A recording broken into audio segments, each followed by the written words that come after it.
Yo, what is up, YouTube? We are gonna go over today all the tools that I use for Umamusume. Now, I don't use every single one of these tools for every single run. I only bring up these tools on very specific situations, very specific contexts. Some of these I do use all the time, right? Some of these I only use sometimes. I will let you know exactly how to do them, right? And I'll make sure to credit anyone that has tools that are not sort of public. If it belongs to other content creators, I will let you know. Let's just go over all of these tools. These are all very useful tools to help you with your career runs, with building parents for champions meeting, with building aces for champions meeting, all the sort of context that you need. This video is brought to you by FlexiSpot, and what I'm sitting on here is the Lotus recliner. And let me just tell y'all, this seat is amazing. FlexiSpot basically reached out to me and asked, hey, did you want a chair? And I said, yeah, sure. One look at it, I was like, yeah, I'm gonna take that chair. This chair is really, really nice. It's very soft, it's very plush. You can see over here how soft the armrest is, and I'm able to sit in my favorite position. Like over here, I'm basically sitting crisscross applesauce. That's what we used to call it back in the day. I kid you not, after every single stream, it is the perfect chair to play my phone games on in particular, so I love it. The whole chair is able to flexibly swivel a full 360 degrees. You can rock back and forth, and it's actually really comfortable and nice. And as well, you're able to pretty much just use the switch on the right-hand side and effortlessly recline the chair, which is absolutely perfect for just dozing off and taking a nap, which I tend to do after playing Umamusume. The FlexiSpot Lotus recliner comes with a bunch of different features that you can have. You can also order it in different colors and different materials to make sure it fits your home. Thank you, FlexiSpot, for allowing me to showcase your Lotus recliner chair. You can check it out by clicking my link in the description below. Use my exclusive code to get $30 off and free shipping. And now, back to the video. So, going over all these tools, and you could find all of these links, by the way, if you join my Discord. I'll make sure that it's updated by that point. Join my Discord. You could check on the server news section, useful links. The links for all of these tools are going to be on that channel. ! Discord. You could also check the description. It has the Discord link there. So we have the Umamusume reference document. Now this is specific to the Japanese version of the game, okay? Has a lot of information in it. If you wanted to kind of know what to expect coming up, this is the document to kind of tell you everything here. Particularly if you go over to the Umamusume reviews, you want to know if your waifu, your oshi, your favorite Umamusume, if they're good or not, or considered good or not, you can take a look at all of their review rankings. These opinions for these Umas vary pretty wildly, but this is usually the general consensus. Moving on from the reference document, this gives you like JP info. You will see the Umamusume reference document global edition. This is more up to date because Japanese version of Umamusume is 4 years in advance. It has a lot of different mechanics, it has a lot of different systems in place than the global version that we are in right now. The version that we are playing is sort of like the vanilla World of Warcraft, okay? It's very basic. It doesn't have as many features or implementations. So this is the reference document for anything you need to look up in regards to the global edition. So take a look at all the bookmarks. Very, very useful stuff over here. Particularly what I like to do is I look at PvP team trial race frequencies. This is a very, very useful heading over here. It tells you exactly for the team trials which are the most common tracks if you want right-handed skills or standard distance, right? Very, very useful stuff over here, okay? Moving on. Crazy Fellows Parenting and Gene Guide. Now, this one is more of a read in terms of wanting to understand the sparks being the inheritance. Like if I go over here to my Umamusumes, if you wanted to have a deeper understanding of all your sparks, how it's generated, how you can farm for some of these white sparks, it is all over here. It's a pretty dense read, but it is very, very good. Some of this information is pertaining only to JP, particularly over here. If you look at the compatibility, it doesn't have all the specifics for global, I believe, but it does make a caveat that, okay, this section is regarding global. Most of the other sections are regarding the JP users. Now, moving on from this parenting and gene guide, we have Game Tora. This is the mother load. This is the holy grail site that is going to have like majority of the tools you are ever going to use for Umamusume. Now, this is the compare tool. You can find it over here from this homepage, tools, compare, or you could scroll down and do the compare tool over here. This is very useful for comparing support cards. Now, let's say I was building my deck and I was wondering what are the difference between my SR speed cards that I have, right? I could go over here, select Sweep Tosho, select Asian Flash, select Nagisa Taishin, select King Halo, and I could pick which of these speed cards do I want to keep in my deck. Because usually you're borrowing Kita-san Black, maybe you're using the event special week, and then you want to pick like your third speed card to be one of these SRs, right? You could fine tune like what limit breaks are for each of them and compare based off your own collection. Over here, if you click this, it brings you to the dedicated page, which gives you a lot of the nice graphics, but I typically use the skill hints to see like which skills will I get if I click on them, if they have like the pink exclamation mark for the career mode, what are the chances I can get these skills, or I could look at the events. The events will tell me what choices are available and what outcome I would expect when I run into these events. Take note of the name of these events. And let me just double check over here that I am on global version. So very, very useful tool to compare and make your own support card deck. Now over here is the affinity calculator. The affinity calculator is going to allow you to kind of plot and plot out your family tree for a specific trainee. So first step to use this is pick a trainee. Let's say I wanted to make a really good Agnes Tachyon. If I wanted to make a really good Agnes Tachyon, who should the parents be? Ignoring the unique skills that they pass down, what happens is when you're going into career mode, right? You choose your Umamusume. Let's say I really like this parent, Air Groove, right? Because she has medium 3, she has medium 2 over here, and medium 3 over here. So this is a medium 8 parent. Very, very nice, right? Well, what about like compatibility or affinity, right? What is affinity? I could sort by affinity over here, right? And it'll tell me, okay, this one will give you a circle, right? I could also see about if I could get a double circle. It doesn't look like I can, right? Which is whatever. But what is affinity? What does it do? Basically, the higher the affinity value is, the more likely it is for you to inherit these sparks during career mode. There are 2 inspiration events where you inherit these sparks and have a chance to inherit these sparks all over again. Affinity, higher affinity means higher chance to inherit more sparks. Sometimes you'll have a chance at a golden inspiration event as well. Besides using this is like based off the Umas you have. The affinity calculator shows you what Umas you could use to get the max or most out of affinity. Affinity is not just 3 marks. It's not triangle, circle, double circle. It's actually a numeric value. So let's say I had the parent Machikane Fukukitaru and Nice Nature, right? I get an affinity score of 78, right? Let's just pick random ones over here. Right here is 145. My affinity is this numeric value, plus there is some more affinity modifiers where if, let's say, Machikane Fukukitaru and Nice Nature had shared G1 race wins, it'll add +1 to this. So there's some hidden calculations in there. But on a baseline level, this tells you on a baseline level what you can expect out of your affinity. With regards to affinity, the version that we are playing right now, it is very hard to maximize this because the shared G1 wins is harder to do. When we progress through versions of Umamusume, it will be easier to farm affinity and not be restricted or having to pick certain parents to get a really high affinity value. So I would take this with a sort of grain of salt. I don't use this tool personally all that much. I just want to focus on getting skill sparks and getting specific sparks, right? I don't really care too much about affinity so long as it's not the triangle affinity marker, which you can pretty easily do if you use someone like Haru Urara. It's very easy to get triangle affinity. Just need to avoid the triangle affinity. Moving on, you have the race scheduler. This is a pretty cool tool. Again, all these tools are found over here on the tools section.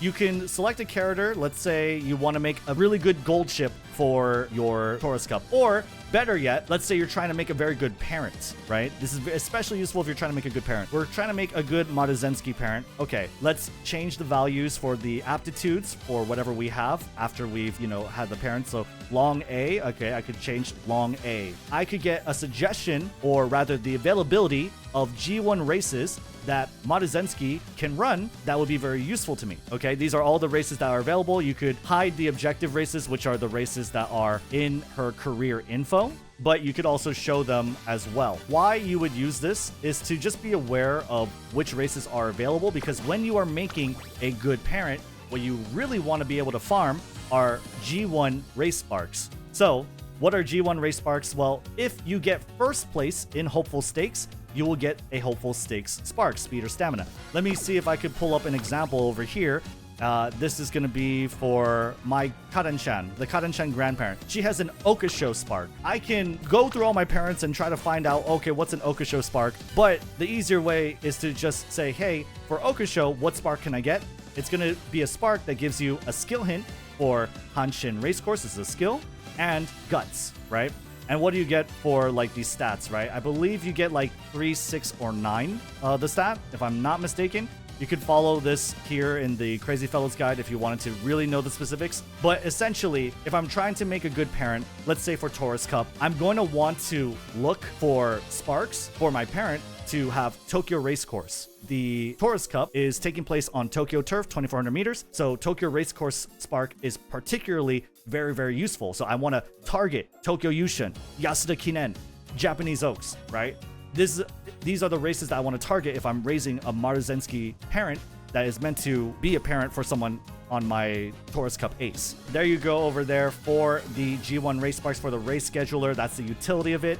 I don't particularly use this that much. I kind of just wing it usually and kind of develop an understanding of like when the races are happening, because it's always static. The races are set to happen on these scheduled sort of dates. So just from playing the game, this is something you can already kind of build an intuition for. This is the race list. If you wanted to take a look at the different races you can do or where they take place, right? Let's say, where is the Arima Kinen? Arima Kinen? Oh, it's Nakayama, long, 2,500 meters. Some details over here. What I like in particular is the course details page, which tells me what the course looks like and what are the phases, where is the phases in. Lap 1, the late race phase, it begins on a straight. It doesn't begin on a corner, it begins on a straight. This is useful when I want to take a look at certain skills and when they trigger. So for example, like Arima Kinen is particularly good if I use Redshift. That is definitely good. But it's also really good if I use something like Encroaching Shadow. Encroaching Shadow being Narita Taishin's level 5 potential skill, which says here, if you are on a straight, if you're in your last spurt, and you are an end closer, you get an acceleration skill, which is going to trigger right here so long as you have the stamina, making this skill very useful for Arima Kinen. Moving on, we have the skill condition viewer. So if you're looking at the skill, you're wondering like, what is an Encroaching Shadow? What are these conditions, right? I don't speak code. I don't understand what the heck this means. You can click show conditions in the viewer. So I don't really go to this page, like specifically look at all of this. It's just a bunch of information. I actually just go to that page by looking at the skill, checking the conditions, and it'll tell you running style equals 1, that's a front runner. Running style equals 4 is an end closer, right? And so that's what you see over here. And where the last spurt is, what is a corner equals 0? It's a straight, right? Equals 0 is false, it's a straight, okay? So that is how you can sort of dissect what a skill is, what are the conditions for it to activate, because not all the time is the description in-game going to be very specific. The caveat to using this tool, the race scheduler, by the way, take note that it doesn't take into account like you racing 3 times in a row. Also, it doesn't take into account like overlapping races with your goals. So make sure you're always looking at your career goals and making sure that these races that you're planning are not overlapping with races that you're already supposed to do. It can if you use the other tab, apparently. Anyway, moving on. We have the training event helper, okay? This one I use a lot. If you see me do like my stream playthroughs, I use this tool very, very much. you have 5 different save slots, okay? You could rename them. I don't know why you would rename them. You could delete them. You could copy this one into slot 5. So that would be there. Like, let's say this is Grass Wonder, but maybe I want this to be for a late surger Agnes Tachyon for whatever reason, right? It's very good if you are wondering what certain events do and how to very fine-tune your choices so you get very specific outcomes during career mode. This is deck 5. I selected my deck. This is the deck I'm using. Let's say an Agnes Tachyon event pops up. I just need to check the name of the event, and it'll tell me top option gives me minus 20 energy. Oh my god, I don't want that. Bottom option gives me 5 energy. I love that. So if ever I run into an event called the Strongest Collaborator, I will do this. And I will do this while I play career mode. While I play career mode, I will check the name of the event, the icon, right? If it's Agnes Tachyon, you click Agnes Tachyon, you find the event that they're talking about, you're good to go. If it's a Kita-san Black event, I check what the event name is. It tells me exactly what choices I can do, and I'm able to control and see and choose the right outcome for a specific Uma that I'm raising. Okay, this is a very, very useful tool. I use this all the time. Definitely, if you're wondering, like, out of all of these, which one do I use the most? The one that I use the most is the training event helper. Moving on, we have the timeline.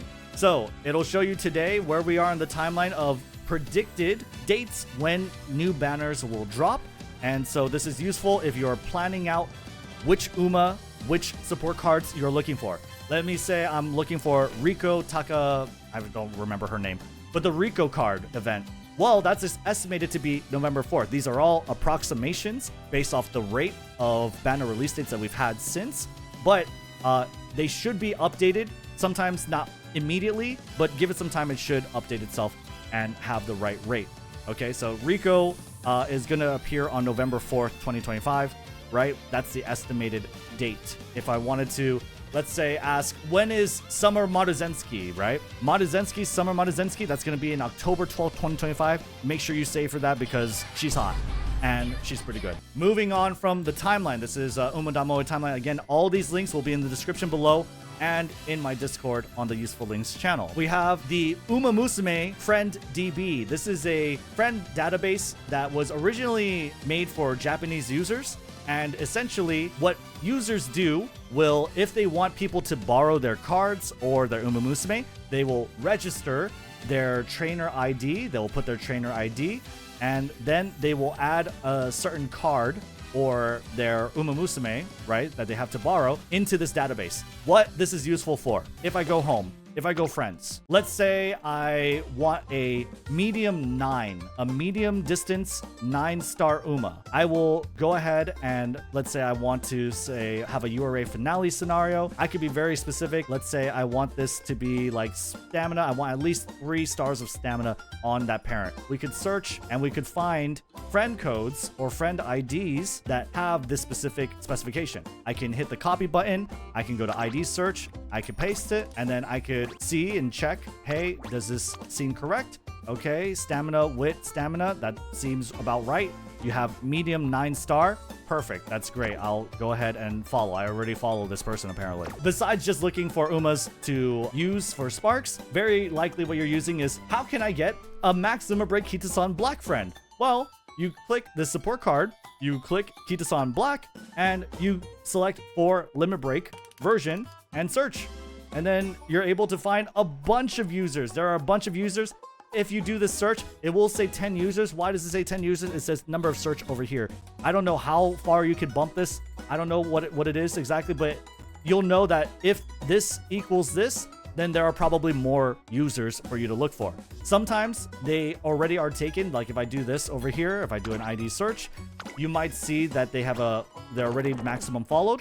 That's fine. Just scroll to a different one. Maybe you want to extend this search, and that should be good. Besides that, you also have the uma.moe version of this, where you have the support cards database. You could select a support card here. You could say which limit break version you want. Let's say I want a vodka max limit break because she has breath of fresh air. It looks like nobody has vodka max limit break, but if you had vodka max limit break and you wanted someone to borrow your cards, chances are you would want to add trainer ID. You would put your trainer ID here, you'll follow the prompts, and you'll say exactly what you have over here. All right, Moving on, we have the inheritance database. This is for Umas. This is basically like this site split into two different links. Support cards here, inheritance here. And it's exactly what you think, right? Let's say I want a Mejiro Ryan parent because she's going to have her unique skill, right? Or at least I can make sure that she has her unique skill at 1-star rating, right? And let's say I wanted one with medium. I'm not going to find one on this site, apparently, because nobody has a Mejiro Ryan. This is a very horrible example, but let's say I wanted a Maruzensky. Never mind. How does this even work? Personally, I use this site, okay? Okay, Tokai Teo. There you go. Be very specific if you happen to click any of these buttons. That's all I have to say to that, okay? You could use this site, use this site, use that site, whatever works, okay? I use this personally, and I use this quite a bit, especially if I'm looking for specific Umas to inherit from or support cards to use, because it's pretty straightforward, I think, personally. Moving on, we have the race simulator. Now, this is very, very sweaty stuff. This is already set properly for the Tokyo 2400 meter for the Taurus Cup. Let's say I wanted to check like Silent Suzuka, put the stats, and I could actually look over here, the skill chart, and it'll tell me which are the best skills for this Silent Suzuka to learn. And apparently, it's Redshift. For this course, Redshift is the best one to learn. I could double click it, add on. Okay, sure, I can learn Redshift. I'll add it on. What's the next one? Oh, Shooting for Victory. The conditions are not going to be what I like it to be. Shooting for Victory is the... I probably wouldn't want that, but that being said, this is for a pace chaser. That's why. For a front runner, let's see. Okay, there you go. You want to change it for a front runner. So if I run this again, you'll see no stopping me, I guess is the better one. Left-handed, right? What are the best skills for you to get? Redshift populated eventually. Somehow, I don't know why it wasn't there. But this will tell you, like, what are typically the best skills for you to learn with regards to what's going to give you the biggest lead over your competition. There's a lot of different buttons to click. This is the mean, the average, what is going to give you the most length, the maximum, the minimum. There's a lot of different configurations. Make sure you are taking a look at all of this. Make sure you're also setting your style correctly. Okay, that's very, very important. You can see which skills are good to learn. You can compare it to another Umamusume, some other like gold ship, let's say, with different stats, and see exactly who is likely to win. Okay, very, very detailed tool. Nearly enough time for me to break it down completely in this video. Very, very useful still to have, and just play around with it. It's not really that hard. Moving on, we have the Spark Farming Calculator. This one, I don't use that often. This is something that my community, I believe, has made. SimSonic helped making it, I think. I think someone else too contributed it. But this basically tells you the rates for generating these specific sparks. If you want to know your chance of getting a specific 3-star spark for a specific stat, it is 6%, right? 1100, if you have 1100 points in that stat, it'll be bumped up to 10%. And you can be very specific with what you want. 3 acceptable blue sparks because speed, power, stamina. You could say I want like 2 as a minimum star. What you need to do first though is not try and edit this, because you'll notice it's a Google Sheets. You can't edit this, okay? This is the master sheet. This is the sheet that is going to receive updates from the actual creators. You have to click File, make a copy of it, and then you can change these values. You can change it 3, okay? Oh, maybe I only care about stamina and power, okay? Well, this is the chance for me to get a 3-star version of stamina or power. It's 3%. It is very low, but Umamusume and getting sparks farming is all about just how many runs you put in here. Make sure you're making copies of these sheets. That's how you're able to edit them and use them, essentially. You can't use them otherwise. Moving on, we have the stamina calculator. This one is the one that I copied, but this is the original over here, which I'll make sure to link. You cannot edit this. Again, you cannot edit this because why? Because you don't have a copy. But once you do make a copy, which I did over here, you can change these values in the highlighted portion to whatever way you like. Particularly what is very useful here, let's say for Tokyo Yushin, I wanted to know what stamina do I need for Tokyo Yushin. For turf, for 2400 meter, Tokyo Yushin for the Taurus Cup, it's going to be on firm condition. What stamina? The minimum I need is 726. Okay, but that's with 2 healing skills, 2 golden healing skills, because gold heals are 5.5% heals, right? Gold heals, what are gold heals? Stuff like swinging maestro. Normal heals are white heals. White heals, all white heals, I'm pretty sure, are like 0.015, that translates into 1.5%. So if I had like 4 white heals and 2 gold heals, what stamina do I need? I only need 549. You could consider skill proc rate. This is accounting for your wit stat. I could say yes, I could say no. Without considering skill proc rate, that means assuming I always hit my skills, assuming I always activate my skills, I don't need that much stamina. But if I consider the wit stat that I have here, right, which is 488, then it says, okay, you need a little more stamina for this, right? There's probably a lot more specifics here. I don't really know all of this off the top of my head. Or rather, I haven't actually used this myself practically, but I'm sure all of this information is very useful. Also, very important toggle setting is over here. Assume rushing never happens is 0. If you're wanting to account for like the worst case for like team trials, you could say, hey, I want to have enough stamina such that rushing doesn't screw me up. Then we'll put 1 over here. We'll put your actual amount of healing skills. Maybe you have only 1 of the white heals and you have 1 of the golden heals. Let's say over here for the worst condition, that's heavy, right? Wow, you need 1,004 stamina to survive being rushed, being on the worst condition for the Tokyo 2400 meter track, right?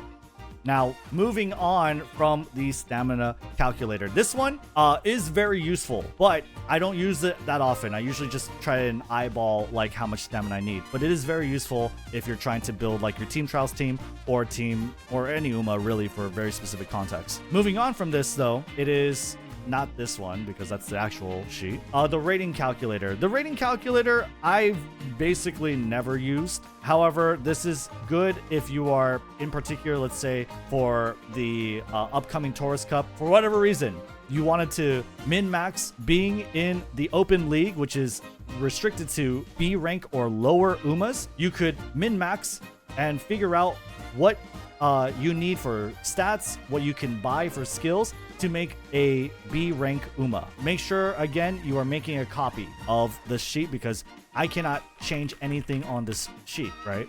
You have to make a copy in order to start changing these values. I don't use this personally that much because rating is not really that big of a deal. And I don't want to smurf in open league. So that said, it's still there. We have the Umamusume skills spreadsheet over here. Make sure you read this, but it's pretty straightforward. If you take a look at the skills for like speed, you'll notice the icon over here. These are all the acceleration skills. This gives you a breakdown of what these skills are, like their value in relation to their cost, how much SP you are spending for it. And so it assigns rankings to them based off this criteria. In particular, you have to note that this yellow triangle means it is very situational. It could either be really good or really bad. And you'll see this in something like Go Home Specialist, which does have this triangle mark. The reason why is because value-wise, it's not that strong. However, specifically for like, let's say the Tourist Cup, this is like a god tier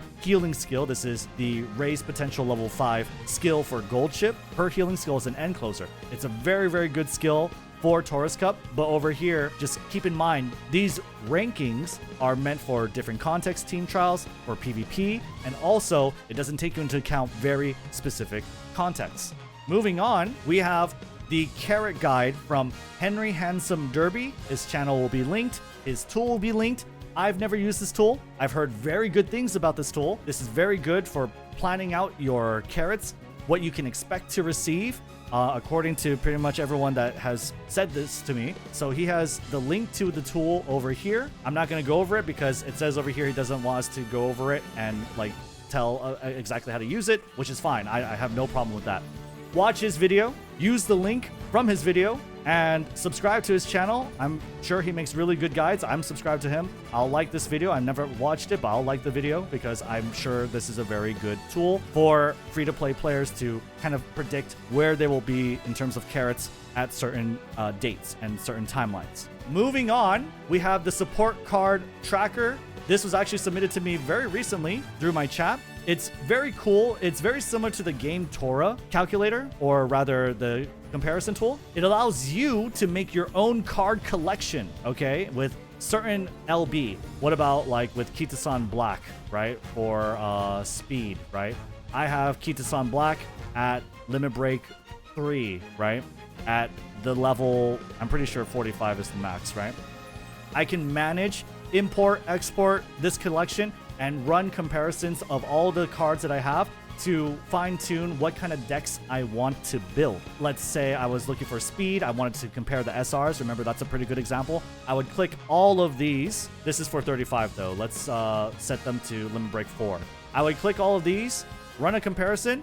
Very cool that it gives you a very detailed, very nice formatted comparison for all these cards for very specific situations, what skills you can learn, etc., etc. So all of these tools, very, very useful. Again, the ones I use the most is the training event helper. Everything else is kind of like a reference if I need to, like, oh, what are the G1 race sparks? Okay, wow, Tokyo race course, that's what I need to do. For specific skills, right? I would look at the skill list, I would check the conditions, right? For straightaway recovery, oh my gosh, I wonder, like, what are the conditions for straightaway recovery? Oh, I have to be on a straight. Okay, what is that? And check over here. All of these pretty much are reference only. Besides this training event helper, this is the #1 useful tool. I definitely do not use this very often. I use this a lot for sure, and if I get used to this and manage my collection, I will definitely be using this a lot more. As a free-to-play player, if I'm curious about what carats I'll have for certain timelines, for certain banner dates, I will be using this. That's pretty much all the tools that I use for Umamusume, all in one video. So if this video was helpful to you, leave a like and subscribe to the channel. That would be very much appreciated. I am live every day on Twitch and on YouTube. All right, I'll see you on the next one. Goodbye.